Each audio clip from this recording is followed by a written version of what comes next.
Bonjour et bienvenue dans cette nouvelle vidéo de la formation sur YonkoBot. Aujourd'hui, nous allons voir comment configurer un chatbot avec ses composants principaux. Donc, la majorité de vos actions se dérouleront dans Get Started, juste ici. Avant de commencer, j'aimerais faire le point sur quelques éléments importants. Déjà, quelle différence entre le Get Started et le Icebreaker? Ici, c'est votre robot, votre agent virtuel, et ici, c'est sous forme de FAQ. À vous de voir ce que vous préférez. Personnellement, je vous conseille le Get Started.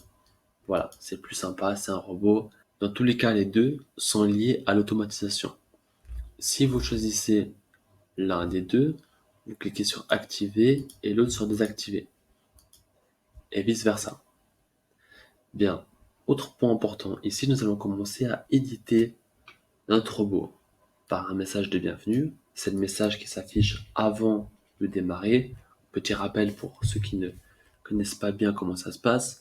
Une personne vous contacte sur Facebook, il ouvre l'onglet Messenger et là, il y a le menu Démarrer. La personne clique sur Démarrer et le bot se met en marche. Mais avant de cliquer sur le menu Démarrer, on a un message de bienvenue. Là, vous pouvez mettre Bonjour avec le prénom de la personne et par exemple, je suis prêt pour répondre à tes questions. Un petit smiley. Évidemment, vous mettez ce que vous voulez. Bien, une fois que ça c'est fait, vous mettez sauvegarder. Et à partir de là, nous allons commencer à éditer. Donc, petit point très important et franchement, notez-le bien, c'est très très important. Maintenant, nous allons commencer à éditer notre chatbot, notamment avec ce qu'on appelle des postbacks. Les postbacks, c'est ici dans texte avec des boutons. Ici, on a les postbacks. Qu'est-ce que c'est les postbacks? En fait, nous allons créer des réponses, dans des réponses, ainsi de suite. Et cela va demander une certaine organisation et une certaine discipline.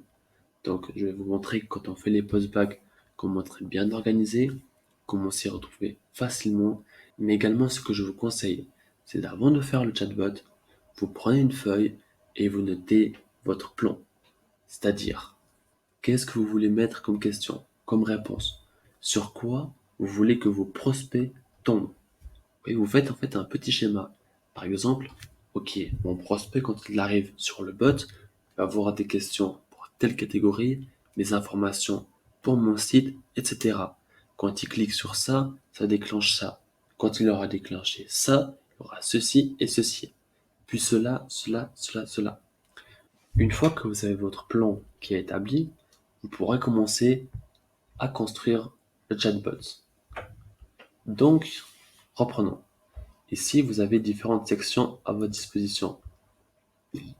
La section texte, images, audio, vidéo, dossier, quick reply, texte avec des boutons, générique, template, carousel et médias. Donc le texte avec les boutons, c'est ce qu'on va utiliser le plus. C'est ceci. Vous avez tous ces types de boutons. Donc les postbacks, c'est les réponses dans les réponses. Pour mettre une URL. Le WebView, c'est pour le constructeur de formulaire web. Nous y reviendrons dans une prochaine vidéo. Ici, c'est pour la collecte d'informations comme la date d'anniversaire, l'email, le téléphone, la localisation.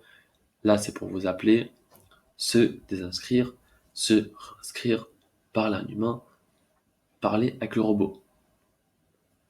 Donc ici, c'est si par exemple, dans la conversation, vous voulez mettre le choix à la personne de se désinscrire, vous pouvez également se réinscrire.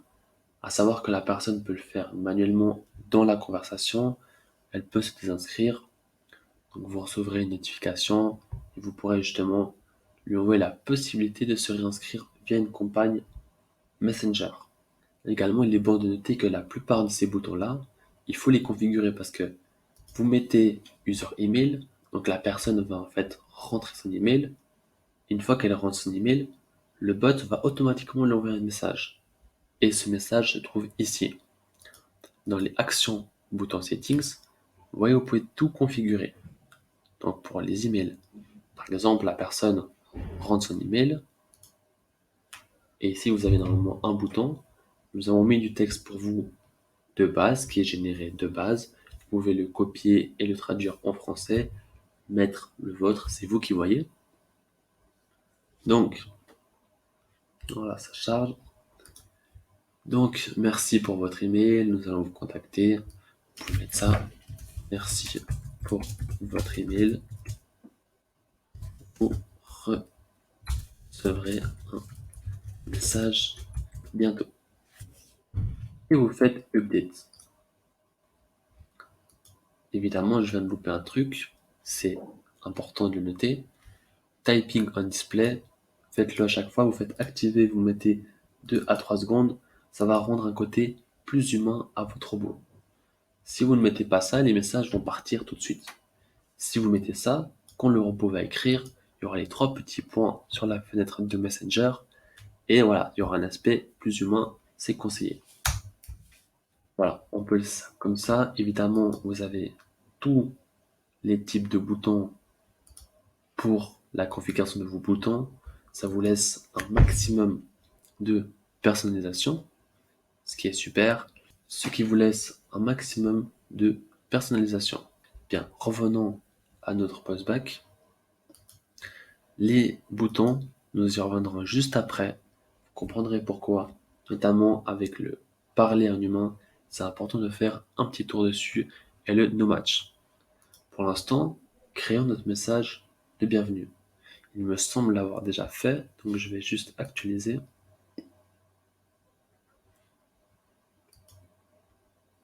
Voilà. Donc une fois que c'est fait, vous faites éditer.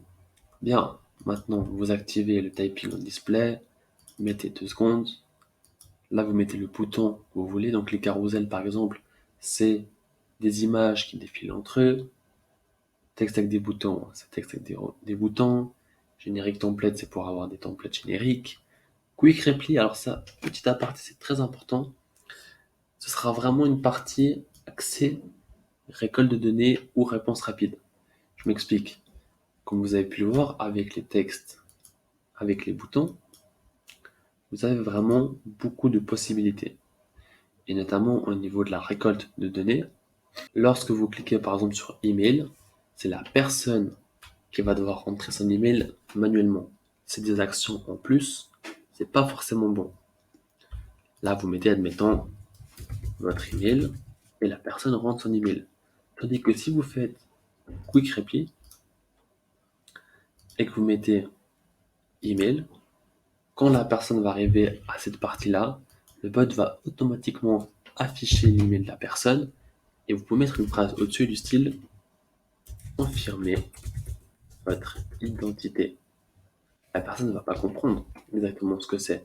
Elle va cliquer sur son email et c'est un email opt-in RGPD, il est pour vous. De toute façon, tout ce qui est récolte de données, nous y reviendrons dans une prochaine vidéo plus complète.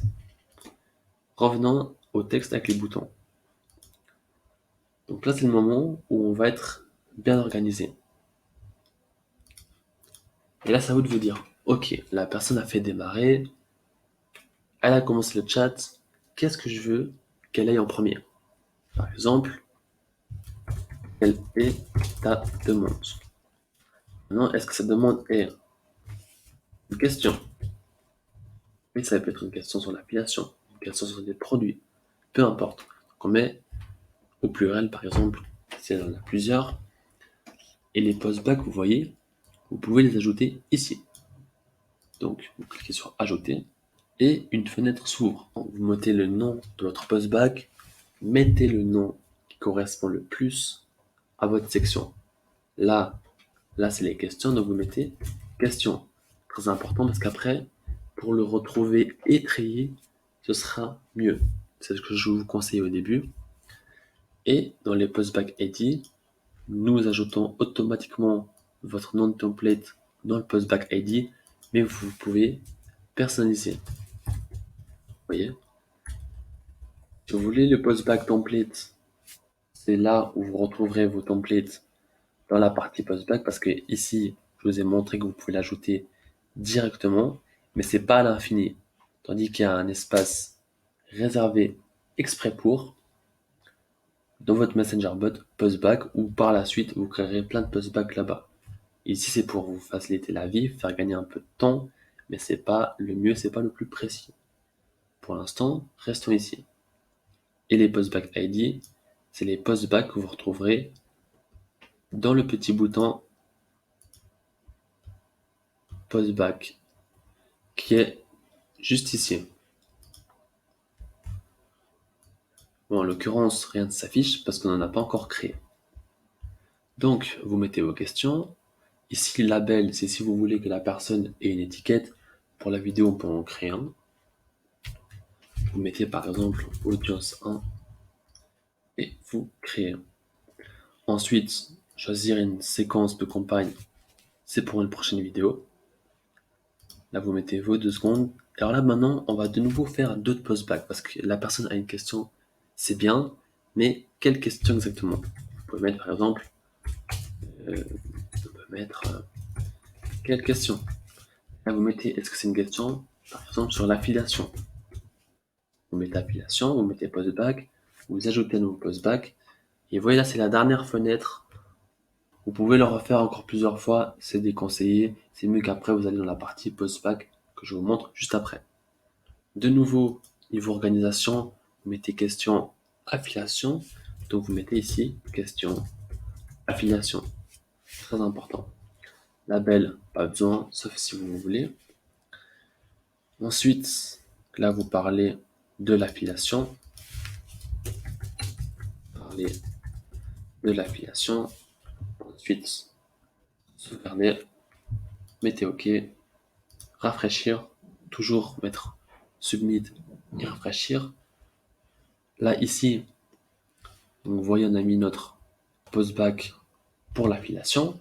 Vous pouvez mettre d'autres boutons, par exemple, ce que vous voulez qu'il parle de, admettons, je sais pas, ils ont une question sur l'affiliation, une question sur votre produit. Vous voyez, vous mettez de nouveau postback, ou alors par exemple une URL qui redirige directement vers vos produits, mais c'est mieux que d'abord vous les faites chauffer sur le bot, puis après vous les redirigez sur une URL. Là vous créez un postback. Alors de nouveau, niveau organisation, vous mettez question produit. Alors là, il y a 2 types de possibilités. Soit vous mettez simplement question et vous faites une section avec les questions. Et après, au niveau de l'affiliation, vous mettez simplement affiliation quelque chose et produit quelque chose. Soit vous faites comme j'ai fait là, vous faites question, question produit, question affiliation. C'est vous après pour vous retrouver. Mais ça, je vous montrerai un petit peu mieux par la suite. J'explique là en résumé, mais on y reviendra après. Moi, pour le coup, je vais mettre question produit. Ça, on s'en fiche pour l'instant. Vous mettez 2 secondes. Vous parlez des produits. Bien, on submit, on rafraîchit et on regarde ce que ça donne.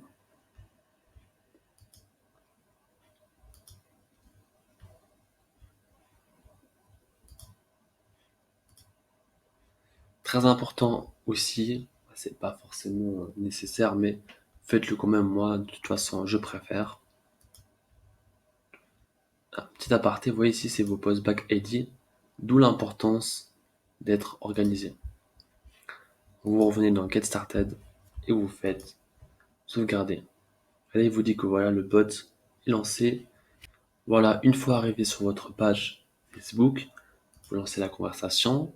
Donc là j'imite un visiteur. Nous avons le message de bienvenue. Démarrer. Là, un petit conseil aussi, désactiver les notifications parce que sinon votre téléphone va sonner tout le temps. Donc, quelle est la demande? Les questions. Vous voyez, vous devez être un peu dans la tête de votre prospect et imaginer un petit peu ce que vous voulez qu'il voie. Donc, affiliation, produit, tout est bon. Voilà, maintenant tout est parfait. Et encore une astuce, vous voyez ici on a fait quelques questions sur l'affiliation et on parle de l'affiliation. Mais ce qu'il faut mettre en dessous, quand on parle de l'affiliation, vous mettez de nouveau la catégorie produit pour qu'en fait la personne n'ait pas à revenir en arrière et cliquer sur produit. Le but c'est vraiment de faire gagner du temps et qu'on convertisse plus. Donc nous allons revenir en arrière. Cette fois-ci, nous nous rendons dans les post-back. Voilà, vous voyez, c'est plus frais, c'est plus sympa à voir et de nouveau on est organisé. Petit aparté, vous voyez, à question, question, question. Parce qu'après, vous aurez beaucoup de post-back, et si vous n'aurez plus qu'à mettre question et rechercher. Par exemple, si vous mettez style, vous ne trouvez rien. Si vous avez des sections avec du style, eh ben, vous trouverez. De même, affiliation, on va quand même trouver une section, mais c'est plus une sous-section. Donc là, c'est à vous de voir, comme je disais avant. Est-ce que vous faites simplement question et vous mettez des catégories de questions, produit une autre section, affiliation une autre section, sans le question devant. Voilà, c'est vous qui voyez. Et pourquoi je vous dis ça? Parce qu'en fait, un autre tips que je vous donne, c'est que ce que je fais personnellement, c'est qu'en fait, devant chaque section, notamment au niveau des questions, je mets un emoji. Je fais une coupure, je vous montre quand c'est prêt. Donc ici, vous voyez que pour les questions, on a mis l'espèce de petit rouage. Comme ça, vous pourrez, s'il faut, rechercher simplement les questions, mettre un rouage. Et quand vous aurez plein de post-back avec plein d'emojis différents, ce sera plus joli et plus fluide à voir. Donc, revenons à ce que vous voulez faire avant. Vous voulez pouvoir relier la question du produit à la question de l'affiliation et vice-versa. Vous cliquez ici, même mieux, vous ouvrez les deux dans un nouvel onglet pour gagner du temps, parce que c'est le but principal avec un cobot.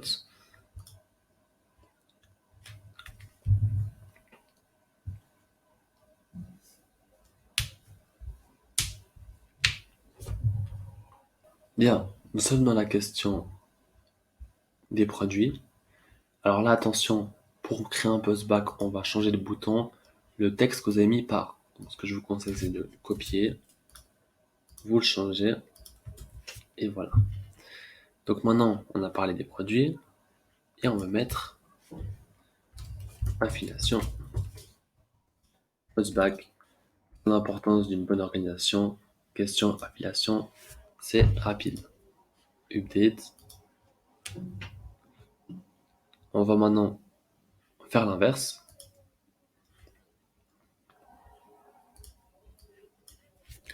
Toujours copier, changer de bouton.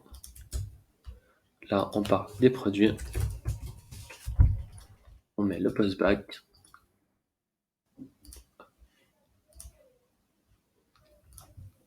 Voilà. Voyons voir ce que ça donne. Alors, on retourne aux questions. Donc là, il tape. Vous voyez comme si c'était un humain. Question sur l'affiliation.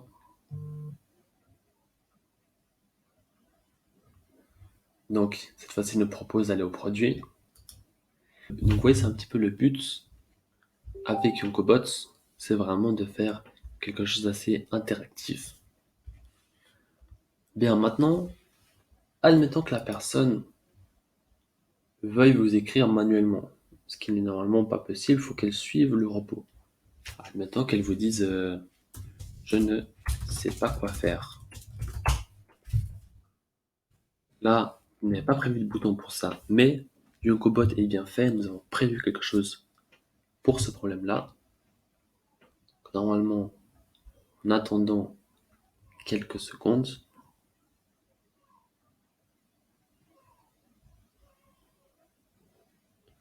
rien ne se passe. C'est parce que j'ai oublié de configurer quelque chose. C'est parfait, je fais une erreur en direct. Ça vous permet de mieux apprendre. C'est que ici, en fait, je voulais y revenir après, mais j'ai oublié. Ici, vous allez configurer dans vos bot settings. Rappelez-vous, vous pouvez configurer les templates de vos boutons d'action, mais également les general settings. Et là, ici, on a un petit bouton qui s'appelle Reply if no match found. Ça veut dire qu'en fait, si le bot ne trouve pas de réponse, en l'occurrence la personne nous écrit manuellement, le bot ne comprend pas ce qui se passe, celui-ci envoie un message générique. Donc on va attendre quelques secondes et on va remettre le message.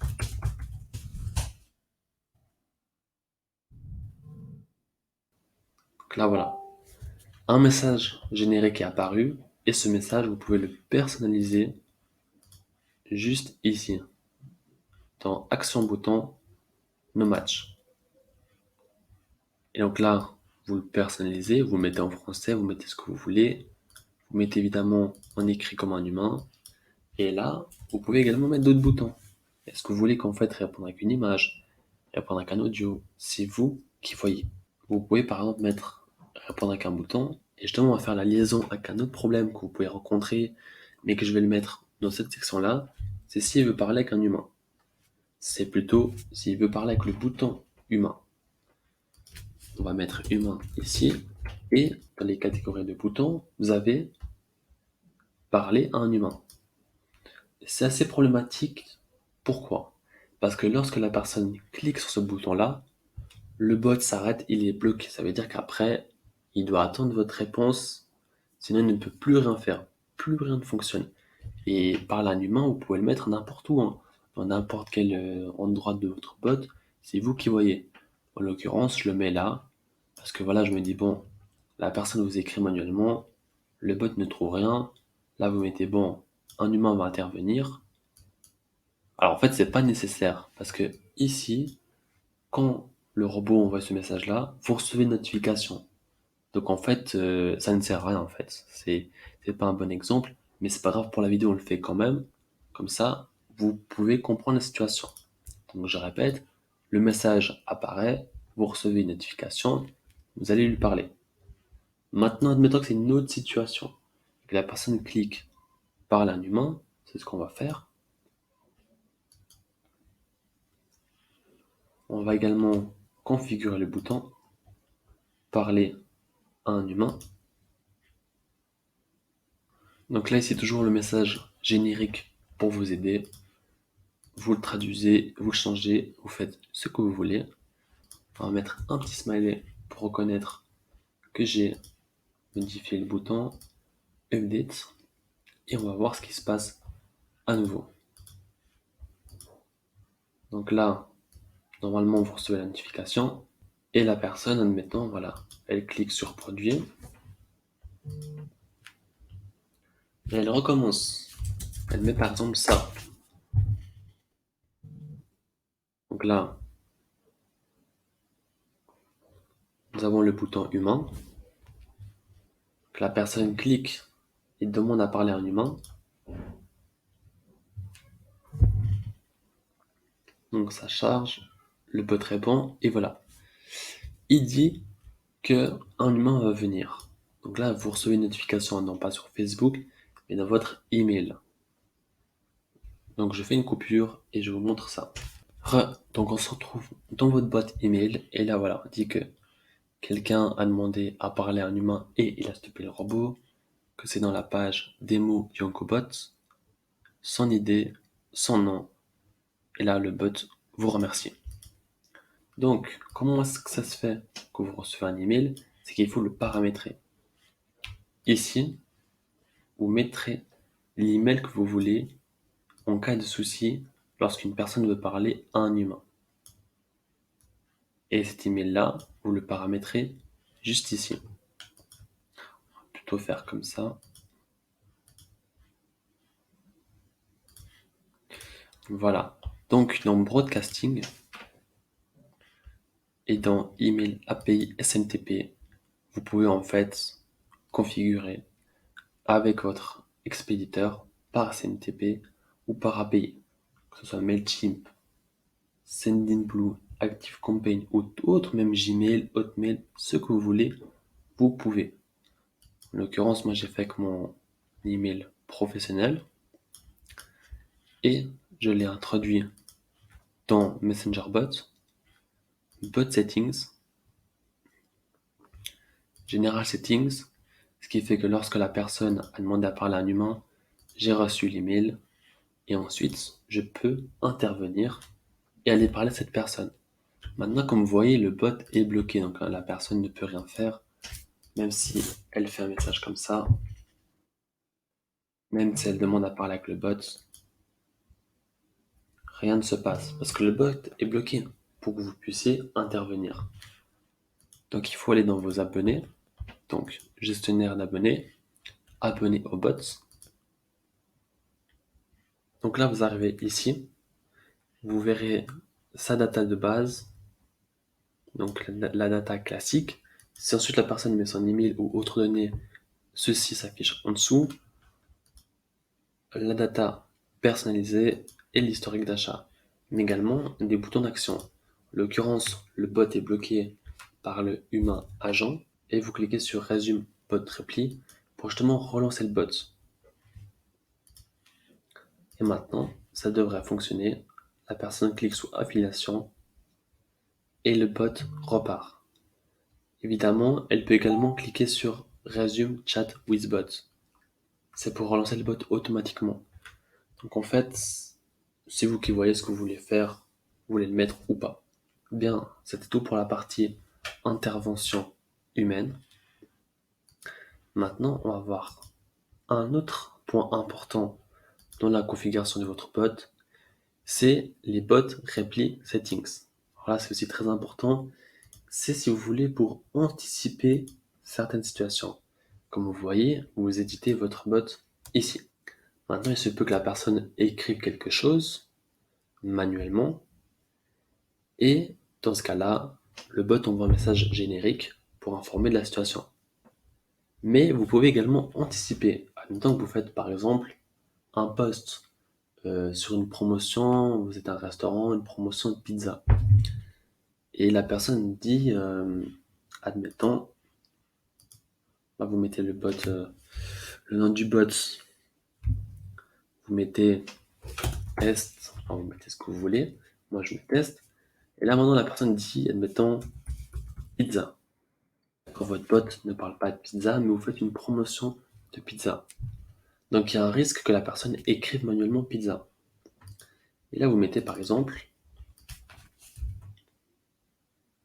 oui, nous faisons des promos. Et en fait, vous mettez ce que vous voulez. Parce que lorsque le bot va détecter le mot pizza, il va envoyer une réponse directement. Évidemment, réponse personnalisable comme vous voulez. Donc, faisons le test. Voilà, la personne interagit avec le robot et tout d'un coup, elle parle de pizza. Le robot détecte le mot pizza et voilà, c'est vraiment excellent, j'adore. Donc voilà la réponse. Donc voilà, le robot répond à toute situation. En fait, c'est vraiment vous et votre imagination et votre organisation, surtout l'organisation, qui va justement permettre de créer un robot très très complet.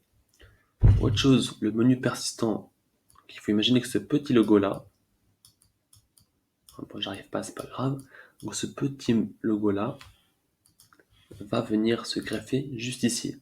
En fait, c'est un menu qui est justement persistant, qui va rester quoi qu'il arrive, où vous pouvez mettre vos informations les plus importantes, comme le site internet, vos contacts, vos meilleures promotions, c'est vous qui voyez. Et pour ce faire, vous cliquez sur le menu persistant, vous faites créer un menu persistant, vous mettez la localisation.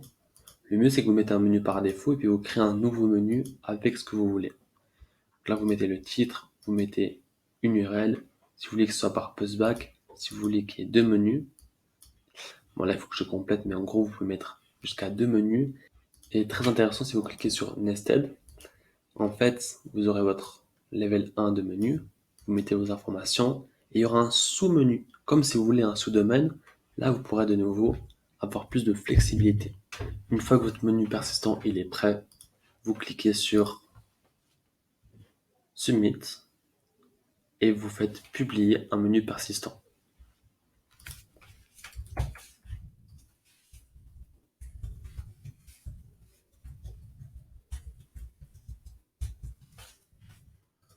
Vous faites Submit et ensuite vous faites option publier un menu persistant qui lui va venir justement se greffer Ça, on peut supprimer.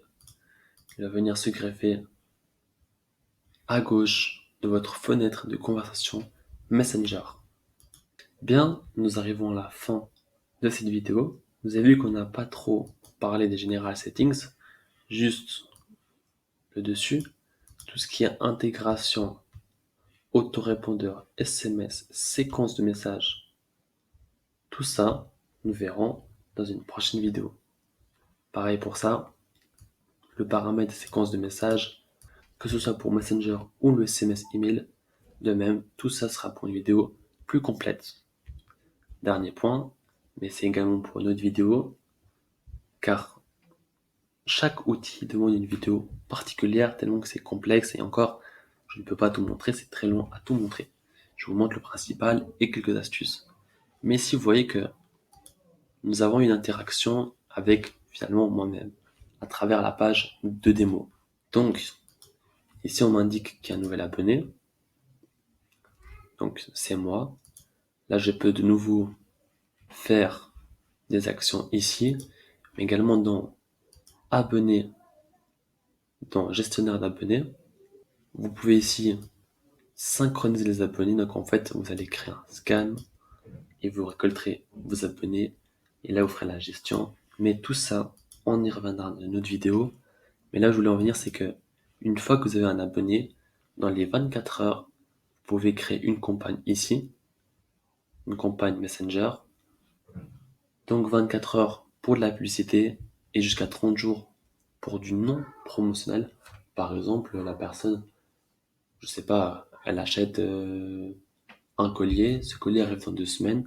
Avec ça, vous pourrez lui informer de l'avancée de sa livraison.